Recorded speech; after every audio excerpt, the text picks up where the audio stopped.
नमस्कार, मी सचिन गव्हाणे आपलं स्वागत करतो मेट्रो नाईट या बुलेटिनमध्ये. बुलेटिनची सुरुवात करूया एका ब्रेकिंग बातमीनं. नीलम गोरे चुकीच्या व्यासपीठावर बोलल्या हा नंतरचा भाग असल्याचे एकनाथ शिंदे यांनी म्हटलेलं आहे.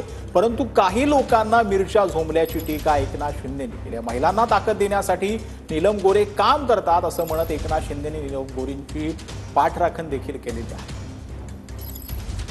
ताब्यात घेण्याचा प्रयत्न नवीन मॅनेजरचा 12-13 पासूनच सुरू होता. नाही, त्यांच्यावर ढकलला जात होता. 2 मर्सिडीज गाड्या मिळाल्यावरती 1 पद.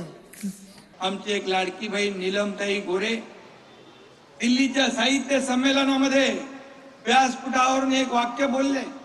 आता ते व्यासपीठ बरोबर होतं की चुकीचं होतं हा भाग वेगळा. आता गोरेंनी बाहेर काढले त्यांचे काळे धंदे, त्यामुळे मिरची लागली. हे आता बोलल्यात का त्या? परंतु एका भगिनीला ही नीलमताई गोरे कुठेही राज्यामध्ये महिलावर अत्याचार होऊ द्या, काही दुर्घटना घडू द्या, पहिली धावून जायची. तेव्हा नीलमताई चांगल्या होत्या. ही पोटदुखी आहे, पोटदुखी थांबत नाही. याचं कारण ते डॉक्टर कडून औषध घेत नाही, ते कंपाऊंडर कडून औषध घेतात.